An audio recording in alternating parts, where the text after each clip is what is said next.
खरल साहब, कानूनी मामलात आप बहुत बेहतर तरीके से समझते हैं। आज प्रोग्राम जिस तरह शुरू हम कर रहे थे उससे पहले आप मुझे समझा रहे थे, ये जो फैसला है सब इसको बहुत बड़ा धचका करार दे रहे हैं शरीफ खानदान के लिए, नवाज शरीफ के लिए।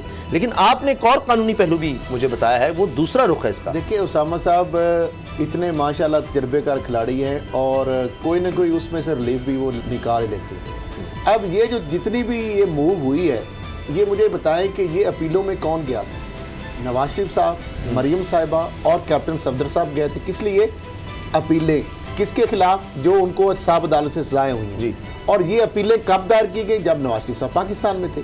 ठीक, उनकी मौजूदगी में ये अपीलें दायर हुई जी। अच्छा, इन्होंने अपने मुशावरत की, जो लीगल सीनियर जो उनके वकला हैं, उन्होंने कहा कि चूंकि कोई भी सज़ा अगर साहब अदालत से या ट्रायल कोर्ट कोई भी हो, उससे आपको अगर सज़ा होती है तो उसका एक ख़ास टाइम पीरियड होता है। किसी में 30 दिन होते हैं, किसी में 60 दिन होते हैं, किसी में 90 दिन होते हैं। उस दौरान अगर आप उस सज़ा के खिलाफ एपलेट जो कोर्ट है, उसकी हायर कोर्ट, उसमें अगर अपील दायर कर दें तो दैन तो यह जारी बात है वो अपील कंसीडर होगी। अगर वो टाइम जो मखसूस है उसके दौरान अगर आप अपील दायर नहीं करते ट्रायल कोर्ट के खिलाफ, तो वो सज़ा तो फाइनलिटी इख्तियार कर दी जाएगी। तो वो फिर उसके बाद आपका जो मखसूस टाइम, उसके बाद टाइम बार्ड की वजह से आपकी वो अपील दायर नहीं हो सकती, सुना जा सकता। अच्छा, एक तो हो गया ये ना होगा 10 साल बाद, एक तो ये हो गया पर्सपेक्टिव। दूसरा पर्सपेक्टिव ये था कि नैब ने, चूंकि नवाज शरीफ साहब के खिलाफ 2 साहब अदालतों के केसों के फैसले थे, एक के अंदर उनको सजा दे दी गई और एक के अंदर उनको बरी कर दिया गया जी। नैब ने जो सजा दी गई उसको बढ़ाने के लिए अपील की थी। अच्छा। और दूसरा, जिन केसों में उनकी सजा जो खत्म हुई और फिर उनको बेलें जो मिली, जमानतें मिली, उस हवाले से नायब ने दरखास्त की थी। अब ये 2 मुख्तलिफ तरीके से दरखास्तें चल रही हैं। अब हुआ ये है कि नवाज शरीफ साहब को, इसलिए मैं फायदा कह रहा हूँ, अब नवाज शरीफ 4 साल बाद आए, वो 5 साल बाद आए, वो 10 साल बाद आए, वो आराम से आएंगे और आके जनाब उनकी जो अपील है, यही जो अपील है यहीं से शुरू हो जाएगी।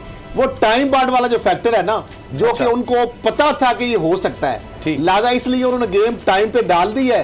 तो अब ये है कि आप आराम से वो चिल मारें, जब चाहेंगे, जब उनके लिए हालात मौजूद होंगे, जब उनकी मर्जी का इंसाफ पाकिस्तान में आ जाएगा, उस वक्त आके वो अपीलें, बिल्कुल आपकी बात दोबारा से एप्लीकेशन दे देंगे। ठीक है, मगर बाबू डोगरा साहब, सजा तो बरकरार है ना, सजा याफ्ता ही मुजरिम ही है वो। और अब यह है कि अब मुझे नहीं लगता कि वो सुप्रीम कोर्ट इसके हवाले से जाएंगे। जिस तरह से जो बात असद खरल साहब ने समझाई है, तो शायद सुप्रीम कोर्ट ना जाए, तो अब वो सजा याफ्ता ही रहेंगे। अब 2023 के इलेक्शन तो वो लड़ते नजर नहीं आ रहे, और ना ही मरियम। उसामा साहब, 2023 तो भी बहुत दूर है।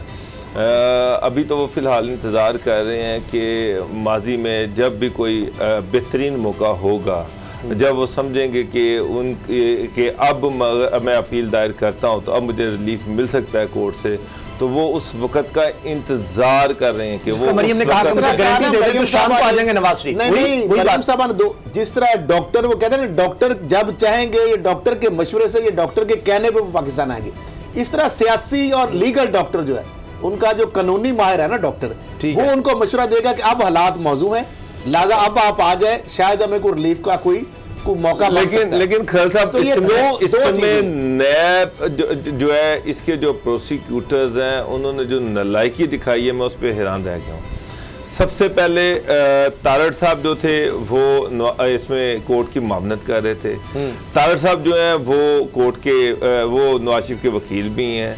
तारड़ साहब PMLN की टिकट पे सेनेटर भी हैं। तारड़ साहब PMLN की जो सेनेट में पार्लिमानी पार्टी है उसके सरबरा भी हैं, और नवाज शरीफ के केस में कोर्ट की मामनत भी कर रहे थे। कल जो प्रोसीडिंग हुई है उसमें जब तारड़ साहब से पूछा गया कि जी आप बताएं कि क्या इशू क्या होना चाहिए, तो उन्होंने कहा जनाब ये जो केस है इसकी प्रोसीडिंग नहीं चल सकती, क्योंकि जो मुल्जिम है वो तो है ही नहीं है, यहाँ पर मौजूद ही नहीं है, तो लिहाजा इस केस की प्रोसीडिंग नहीं होनी चाहिए। जिस पर अदालत ने उनसे कहा कि आप नून लीग के वकील ना बने, आप एक मावन बने और आप एक इंडिपेंडेंट राय दें।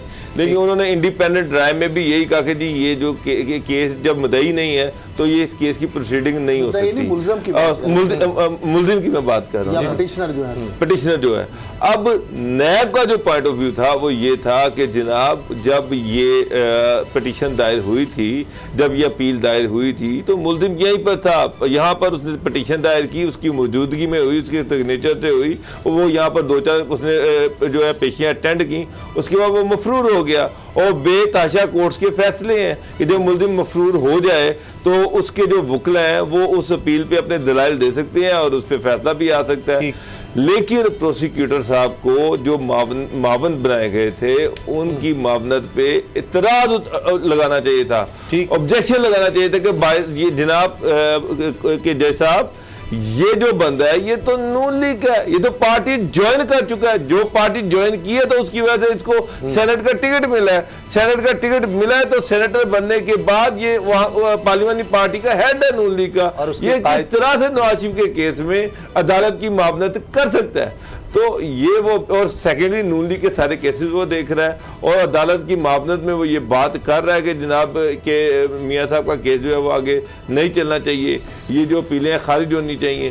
तो वो तो अपने काम में मकसद में कामयाब हो गए। तो जो नया प्रोसिक्यूटर थे उन्होंने इंतहाई बचगाना तरीके से ये केस लड़ा, सारे गलत फैक्ट कोर्ट को दिए, जिसकी वजह से कोर्ट ने ख्वाजा आसिफ की ज़मानत ली और कोर्ट ने नैब प्रोसिक्यूटर से ये कहा कि आपने इतना बच्चों की तरह ये केस लड़ा है कि आपकी नालायकी पे हम हैरान रह गए हैं। यानी कि एक जगह कुछ फिगर दिए जा रहे हैं, दूसरी जगह कुछ फिगर दिए जा रहे हैं, एक जगह कुछ कहा जा रहा है और दूसरी जगह उसके मुतजाद ही कोई दूसरी बात की जा रही है। सर वो तो आप पहले भी बता चुके हैं प्रोसिक्यूटर्स के उसामा साहब बात ये नहीं है, ये बड़े बड़े केसेस हैं। लेकिन वहाँ पे लाहौर हाई कोर्ट की अगर बात की जाए तो वहाँ पे जो उनके वकील थे ख्वाजा आसिफ साहब के, वो भी कोई जवाब नहीं देते। मनी ट्रेल का हिसाब उनका ऊपर था कि एक होटल की कमाई थी और दूसरा था वहाँ पे अकामे से जो उनको तनख्वाह मिली थी। अब वहाँ पे भी ख्वाजा आसिफ का अपने नाम का अकाउंट है और यहाँ पे भी अपने अकाउंट का, अपने अकाउंट से अपने अकाउंट में पैसे भेज रहे हैं। नैब का ये सवाल है कि जनाब आपको जो तनख्वाह मिली जिस कंपनी से, उसने कहाँ कैसे दी?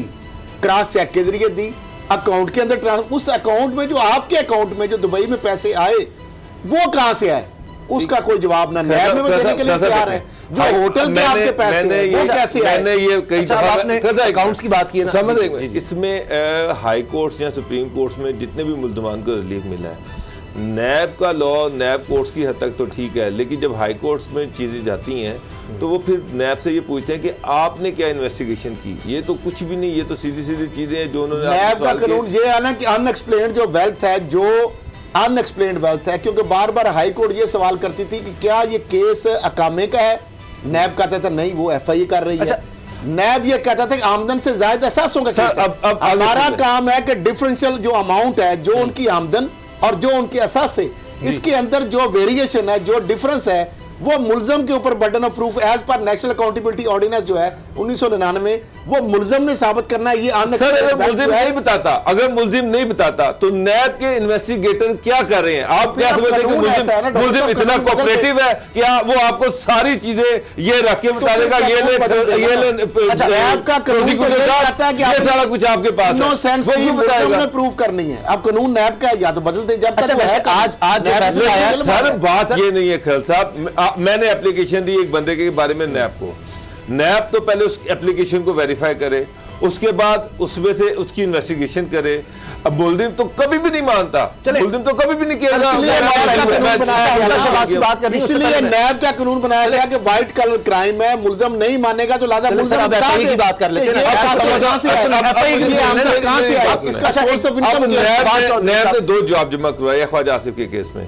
एक में उन्होंने कहा जी कि जो टाइम पीरियड बनता है 1987 से 2018, दूसरे में कहा कि 2016 तक एक जगह पे अमाउंट लिख दी 23 करोड़ रुपया, दूसरी जगह पे अमाउंट लिख दी 15 करोड़ रुपया। फिर नैब ने एक जगह पे नैब प्रोसिक्यूटर ये कह रहा है कि हम रेफरेंस दायर करने जा रहे हैं, हमें थोड़ा सा टाइम दे दें।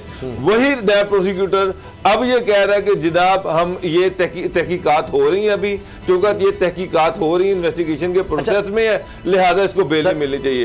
अब कोर्ट ये कह रही है कि जनाब फिर आप कोर्ट से झूठ बोलते रहे हो तुम, जब रेफरेंस का कह दिया तो फिर इन्वेस्टिगेशन तो नहीं हो सकती। तो ये चीजें ये नैब प्रोसिक्यूटर तैयारियां नहीं करते, ये इनको पता नहीं कि वहां पे जाके दलाइल देने। नैब की आपने बात कर ली, अब FIA की बात कर लें। हमजा साहब जो FIA में पेश हुए हैं, वो भी शहबाज शरीफ वाला जवाब मैंने दे दिया। उन्होंने कहा है कि अरबों रुपया किस तरह अकाउंट्स में आ रहा है, मेरे अकाउंट्स में या ये जो हमारे मुलाजमी बड़ी हैं, interesting अरबों जगह से, रुपया, छोटी मुझे नहीं सी। पता, मुझसे ना पूछो। अच्छा, और सलमान शहबाज और बाकी लोग क्यों भाग गए मुझे नहीं पता, डायरेक्टर में जरूर था। सर कोई किसी भी कंपनी का कोई डायरेक्टर, अच्छा 10-20 रुपए भी पता लग रहा होता है उसको, जो मालिक यहाँ होता है, तक इतना सीधा उसामा नहीं साहब वो होता। कह रहे हैं कि 2008 अरबों से- रुपया अकाउंट्स में जा रहा आ रहा है और मालिक को नहीं पता किस तरह। 2008 से 2018 तक वो कह रहे हैं जी मैं कौमी असम्बली का मेंबर रहा हूँ, और सर, जो जल्दी से अगली खबर पर जाना है, और सरदारी साहब एंटी मनी लॉन्ड्रिंग के हवाले से वो कह रहे हैं जो कानून 2010 में बना है ना, अदालत उसका लगा, हमें उनको पता है। फैटअप का नहीं पता। यानी उनके कौमी वालिद असम्बली के नेशनल असेंबली में तकरीर करके मेंबर आए हैं, हैं, और वो कह रहे हैं मुझे फैटअप का नहीं पता। मेंबर है, वो पहले रहे हैं कौमी असम्बली के 2008 से 2018 तक। 2008 में जो 2010 में कानून बना है, वो कहते हैं मुझे उस कानून का पता नहीं है, वो हिंदुस्तान की असम्बली में बन रहा था, यानी उस कानून से लाइलमी का इजहार कर रहे हैं। फिर दूसरा वो कह रहे हैं जी इंतजाद करप्शन एक्ट जो होता है, एंटी करप्शन एक्ट जो होता है, उस 1947 वो कहते हैं उससे भी मैं वाकिफ नहीं हूं। फिर वो कहते हैं सियासत में मसरूफ होने की वजह से मुझे नहीं पता कि मेरे जाती जो बैंक अकाउंट्स में पैसे कौन जमा करवाता रहा। उसामा साहब यार कभी आपके अकाउंट में समझ आज रहा तक नहीं सर, मैं भी कोई बोल करवा दे, मसरूफ रहता हूं, कोई लेकिन करवा दे, मेरे साहब अकाउंट कोई करवा दे। में अच्छा, मैं और करूंगा, मैं और करूंगा, वो कह रहे हैं जी मेरे हम अकाउंट जो में करवा प्रोजेक्ट्स दे। हो रहे थे उसके मुतालिक वो कहते हैं ना कभी इंजीनियर से मिला, ना कभी कंसल्टेंट और ठेकेदारों से कभी कोई मुलाकात नहीं की। डॉक्टर साहब कभी ये मानते हैं कि हमजा शहबाज करोड़ों अरबों रुपया आ रहा है अकाउंट से में। बताते रहे ये सड़क बनानी है, ये इस तरह करना है, यहाँ से ये अच्छा, जमीन इसमें- खरीदनी है, इसमें- यहाँ से अगली ये खबर करना है। बताने में बहुत नुकसान। मैं इसमें एक चीज बताऊं कि एक नोटिफिकेशन शहबाज साहब ने किया था जिसमें अपने नीचे उन्होंने 2 बंदों को सारे इख्तियारात दे दिए थे। राना सना जो था उनको सारे एडमिनिस्ट्रेशन के इख्तियारात दे दिए कि तुम सारी एडमिनिस्ट्रेशन को देखो, और हमजा शहबाज को सारे फाइनेंशियल इख्तियार दे दिए थे कि जो भी बड़े और अवामी डेवलपमेंट प्रोजेक्ट्स डेवलपमेंट होंगे जिसमें पीएनडी और फाइनेंस है जी, वो डिप्टी सीएम सारे हमजा की अप्रूवल से होंगे। ऐसे ही है। और ये हमजा साहब ये कहेंगे जी अवामी जो डेवलपमेंट के फंड है उसका मुझे पता ही नहीं है कि कहाँ गए, तो ये सर, तो उनको बड़ा अपने account का नहीं मजाक पता, है। हालांकि करोड़ों अरबों रुपया खर्च आ रहा ये रिटर्न नोटिफिकेशन है। सर अच्छा, उनको फिर वो हमजा कह को रहे ये नहीं हैं पता कि उनके अपने जाती अकाउंट में कहां से सलमान पैसा आ रहा है, शहबाज और हमजा सर शहबाज सरदारी कह रहे हैं साहब जो सर, नहीं जाती जो कह रहे हैं मेरे मुलाजमी जो ब्रूने मुल्क फरार है उसका नहीं पता। फिर वो भाई चीफ क्यों कह रहे हैं? एग्जेक्टिव रमजान शुक्र का जरूर रहा हूं, लेकिन वो कह रहा है चपड़ासी और क्लर्कों जो उनके कुछ नहीं अकाउंट्स पता। में 25 अरब यानी चपड़ासी और क्लर्कों के अकाउंट्स में 25 अरब आ रहे हैं, उसके वो चीफ एग्जेक्टिव हैं, उसका भी कोई पता नहीं है। फिर वो कह रहे हैं कि अगर इन 25 अरब रुपए आए हैं, वही जरदारी वाला सवाल, वही नवाज शरीफ वाला, तो कहते हैं उनसे पूछे मेरा इससे क्या ताल्लुक है, कहता है मैं उसे जायज है या नाजायज है, इतना मेरा इल्जाम ताल्लुक ही है ना, नहीं। वो कहते हैं इसका अदालत में जवाब मेरी कानून अच्छा, की मेरे- अदालत पर उनको है, अदालत में चलो वहां से ही कुछ मिलेगा। अच्छा वैसे उनको चाहिए कि वही वो जो शहबाज शरीफ साहब पढ़ते हैं हबीब जालिब की, मैं नहीं जानता, मैं नहीं मानता, बस हर जगह यही FIA नैब अदालत जी मैं नहीं यही जानता, किरदार पढ़ रहे मैं हैं, नहीं नैब मानता, में भी कुछ ये जानते सवाल हैं। करते हैं। अच्छा सर जो- फवाद जो- चौधरी का मैं देख रहा था अभी ब्रेकिंग उनके टिकट्स चल रहे थे, वो आपने अपनी बात बिल्कुल सही कही जो नवाज शरीफ के केस के हवाले से, मगर वो कह रहे हैं कि ये इंसाफ की कानून की फतह है कि नवाज शरीफ के खिलाफ फैसला आया है कि उनकी अपीलें खारिज हुई हैं और उनकी सजा बरकरार है, वो बदस्तूर मुजरिम हैं, बदस्तूर मफरूर हैं, और साबित हुआ कि उन्होंने ये सारा कुछ जो है ये करप्शन की और ये सर हाई सारा कोर्ट ने पैसा फैसला बनाया। नहीं हाई दिया, कोर्ट ने भी फैसला हाई करना कोर्ट ने तो वो फैसला सर, दिया ही नहीं है। फवाद चौधरी साहब वो तो कह रहे पहले हैं- भी मुल्जिम ही थे। सर मैं तो फवाद चौधरी साहब नहीं, का बता रहा हूं, मैं- मेरे साथ है। मैं- ये लोग कानून- मिसगाइड करते कानूनदान भी हैं। ये लोग मिसगाइड करते अपनी हैं। हाई कोर्ट का फैसला फैसला तो भी है ना, उसको तो वो जब मर्जी जाके अपील कर ठीक सकता है। है, उसको वो जो टाइम पार था उससे निकल गया। अब वो एक देखेगा कि कब उसकी मर्जी की कोई जुडिशरी आएगी, जो उसमें नैब उसको अदालत का जाके फैसला अपील बरकरार है, कर नैब देगा। अदालत का फैसला बरकरार है।